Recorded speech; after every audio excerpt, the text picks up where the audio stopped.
Have you ever noticed how in any room there is a center of gravity?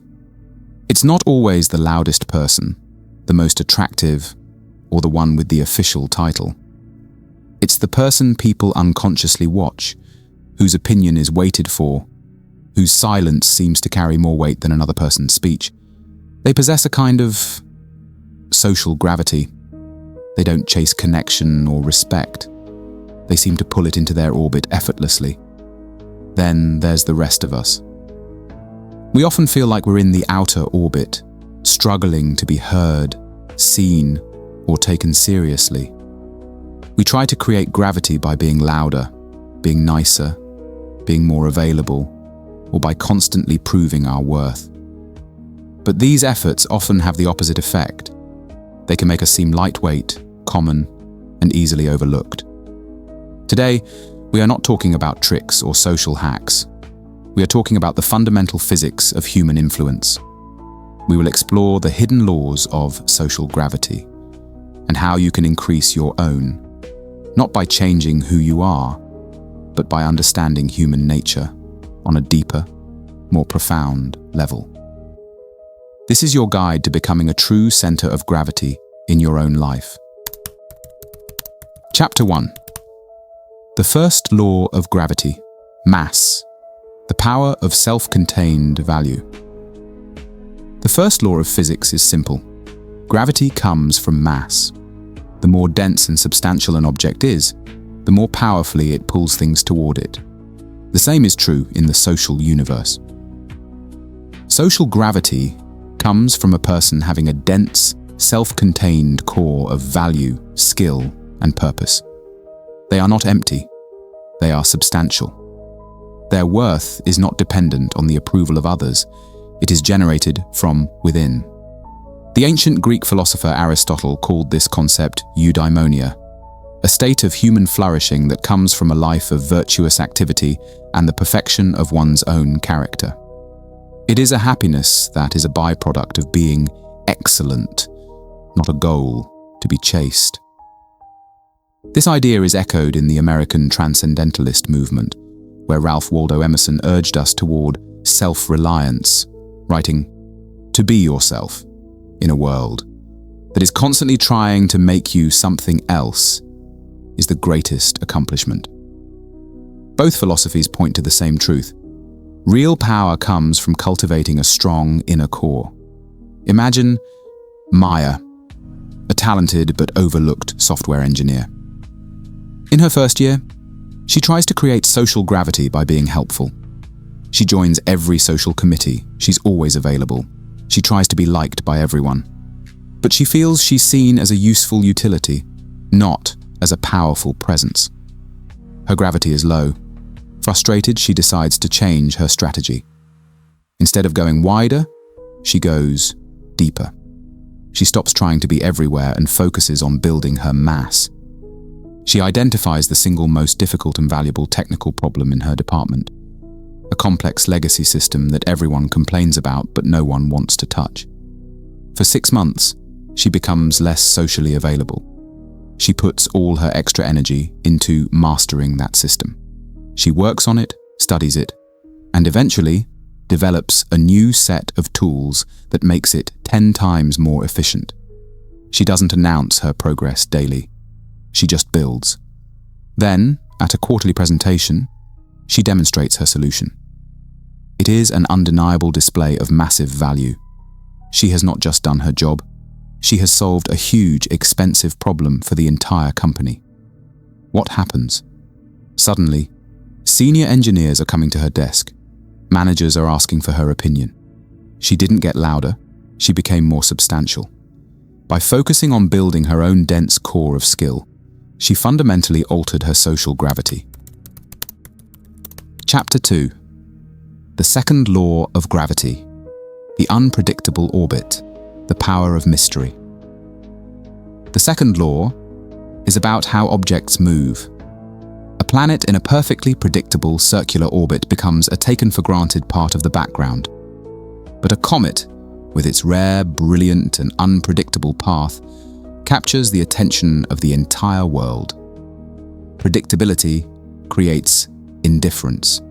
Mystery creates focus.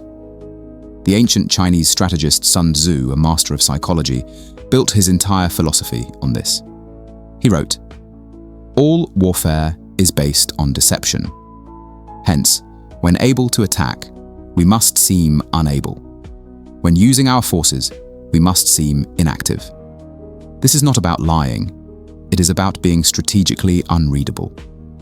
Similarly, the Stoic philosopher Epictetus warned against revealing your philosophy through talk, advising instead to reveal it through your actions, creating a sense of powerful, silent conviction. Consider David, a freelance graphic designer. When he first started, he established a pattern of instant availability.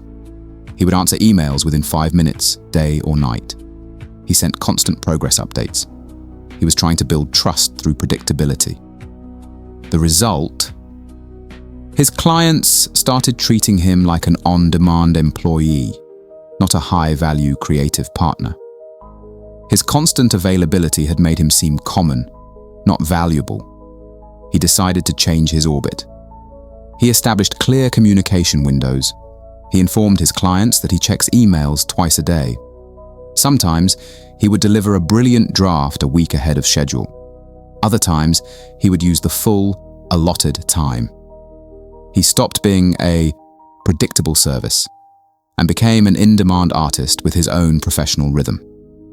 The effect was immediate. His clients became more respectful of his time. Their requests became more thoughtful. His work was perceived as more valuable, precisely because it was no longer instantly and constantly available. His unpredictable orbit had increased his social gravity. Chapter 3. The third law of gravity. The event horizon. The power of boundaries. A black hole is the most powerful gravitational force in the universe, and what makes it so powerful is its event horizon, a clearly defined boundary, a point of no return. Powerful social gravity requires the same thing: strong, clear, and respected boundaries. Weak gravity means your time and energy are available to everyone at all times. Strong gravity means you have a clearly defined event horizon.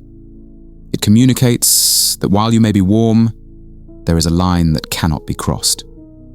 This is not an act of aggression. It is an act of profound self-respect. The ancient Chinese philosopher Han Fei, a legalist thinker, argued that a wise ruler must maintain a certain distance, as clear rules and boundaries are what create respect. In the West, Carl Jung approached this from a psychological angle, understanding that a healthy self requires clear psychic boundaries to avoid being consumed by the needs of others. Let's imagine Sarah, a person who is naturally empathetic and has become the unofficial therapist for her friend group. Her friends know she will always pick up the phone and listen to their endless dramas. She is kind, but she is also exhausted and drained. She has no event horizon.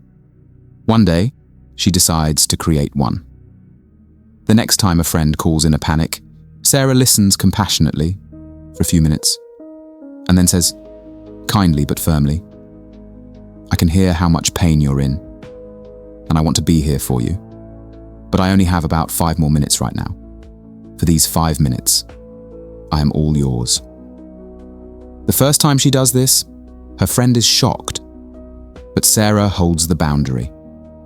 Over time, her friends learn that her time and energy are valuable and finite. They stop using her as a bottomless pit for their drama.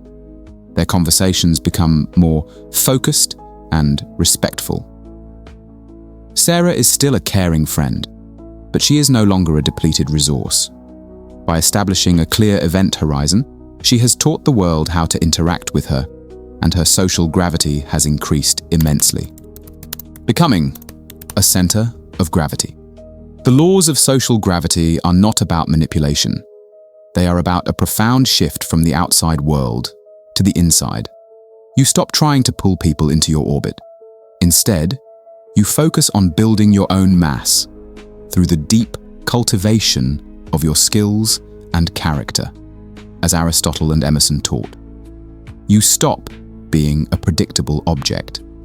Instead, you create your own unpredictable orbit through the strategic mystery prized by thinkers like Sun Tzu and Epictetus. And you stop being an infinite resource for everyone.